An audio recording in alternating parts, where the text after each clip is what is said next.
Today, I wanted to make a video talking about the difference between a hard close and a soft close. If you're not familiar with the terms, a hard close is usually where you're talking to a prospect and you're getting them to close and buy now. So that could look like you've had a few phone calls, you've tested out the technology that you're selling, you're on the phone and saying, Tom, I know we can get this deal done today. What is it going to take to get this across the line? That's one example of many. We'll break it down further.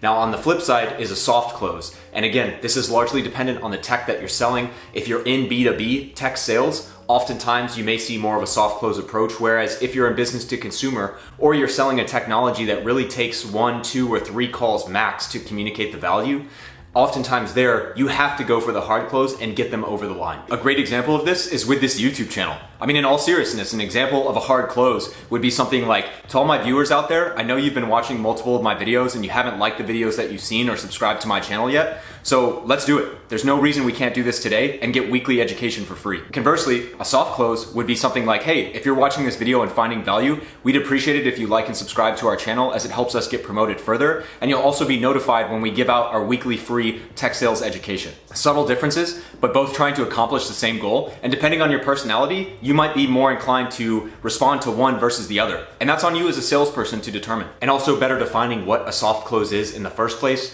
where if we have a hard close where we're like, hey, Tom, I know we can get this done today. What is it going to take? I don't want to leave this phone call until we're agreed and moving forward, right? That would be an example of a hard close. Whereas a soft close, in my own experience, having coming from a highly technical sale, is where oftentimes you spent one call to better uncover if there's even a fit for what you're selling. The second call, we're starting to get more specific on a criteria for testing the product, actually seeing if there's value. There's subsequent follow-up calls where we're both trying to get in touch with leadership, the person who's ultimately going to sign, doing a lot of tactical things in the background, but also testing the technology. And ultimately, when we build to this soft close, instead of saying, hey, CTO, we need to get this done today, what is it going to take? It's usually more a matter of, hey CTO, over the last month, I just want to recap what we've done to date. We've tested X, Y, and Z. You agreed upon the fact that if we could solve this, then we're ready to move forward. What are your thoughts, and are you ready to move forward given the success that we've seen thus far?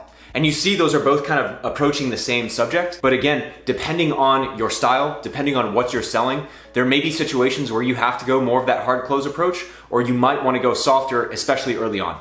So providing more context, I will say in highly technical sales, and given my skill sets as well, I tend to be more on the soft closing side. And the reason why is because of my technical background, because I have the technical aptitude to go very deep in the technology that I'm selling. I really make a point of emphasis up front to truly qualify and quantify the value that the product can bring. And again, this doesn't work all the time. There are many times where it helps to have different perspectives from my managers, from whoever it may be, who are more of those hard closing styles to make sure I'm not being too conservative or too passive in my approach. But again, depending on the sales leaders that you see, like on LinkedIn, there's some that have varying opinions. But if you're doing an incredible job going very deep on the qualification stage, going very, very far into their problem, and then quantifying the value or the major thing that they want to see, a lot of times if you're doing that effectively, that is a prerequisite. You are in a better position to make a softer close. But again, what does this actually look like when you're doing discovery calls? How do you actually get those different things conveyed? I think this is where a lot of people who don't have that technical background or are maybe newer in sales do not set themselves up to be in a position for that soft close because, like I've talked about in some other videos, you will take answers at face value. So as an example, again, in the qualification, when I'm going really deep and I'm trying to understand exactly what this prospect is doing, you set yourself up for failure if you say, hey, one of the things that we solve for is scale. And I know based on our conversation today that you're expecting growth over the next 12 months. Would that feature be of benefit to you? And they're like, yeah, no, it looks great. And you take that answer at face value instead of simply asking why. So as an example, you could respond and say, that's great to hear. I also see value there, but I'm more curious as well, kind of on the other side of that question, is if we don't have this scaling in place and you still hit that growth that you're projecting in 12 months, what's the impact? Are you going to be able to sustain the growth that you're projecting? And they may say, well, I think we could, I'm concerned that, yeah, certainly we might be able to handle it in 12 months, maybe 2 to 3 years out. We might actually start hitting bottlenecks where we can't really handle that growth, and I think it'll get more serious. And again, the rookie salesperson or the person that is not equipped to go very far in their qualification will take that answer and say, okay, well, I know we can solve it in 12 months and you'll be well positioned for the 24 and 36 months. When instead, the question you should be asking on top of that is, well, hey, based on what you're saying, I guess it doesn't sound like it's an immediate need this year. Is that the case? And that's where you're really going to start to understand if what you're selling is actually needed. You're not going to have to hard close because their response to that will tell you, one, if they're actually serious, or two, may save you time. As hard as it is, you may realize that he's like, yeah, no, I think we would see a lot of value, and I think it'd be good to do now.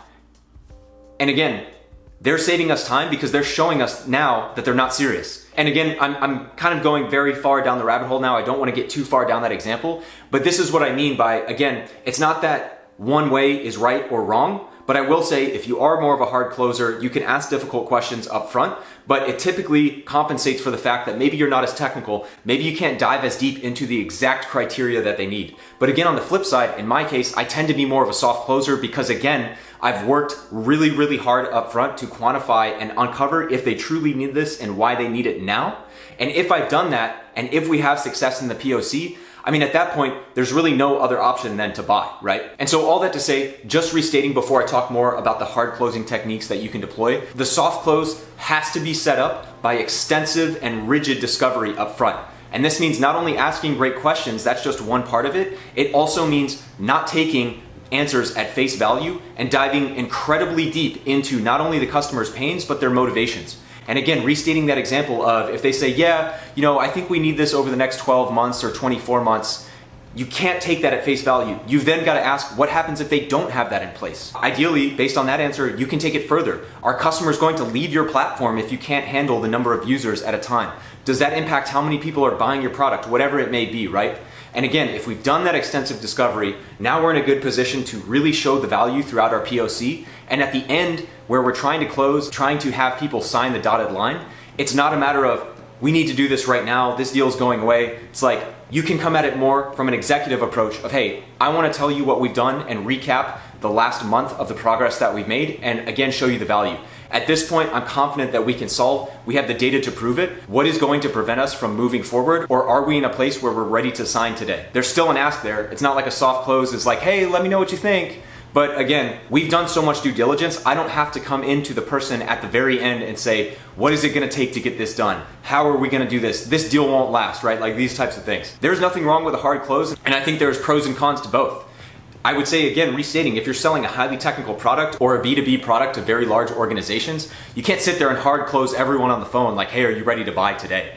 But I will say there are reps and there are sales methodologies that are very strict about even letting a customer get access to a free trial unless they have certain criteria in place. And I think that's a great example. It kind of speaks to a little bit of the soft close, but also on the hard close, again, maybe you haven't done as rigid discovery, but your tool that you're selling is very effective. Users can intuitively use it and see value. Now on the hard close approach, especially as we're going up the chain, it's on you to ask very difficult questions even before we've got a pen over the final contract. When we're working our way up, it's a matter of asking questions to the executive you just got introduced to. Hey, executive, I've worked with your team and we've seen a lot of value already, but candidly, I'd love to know from your perspective why you're gonna buy this month as opposed to focusing your budget on other competing priorities. These are the ways you can start to ask more direct questions, and it kind of falls in line with both closing approaches. But again, as you're getting towards the end, as you're getting to that CTO, if you are going the hard closing method, things you can do in addition to just the words that you say are put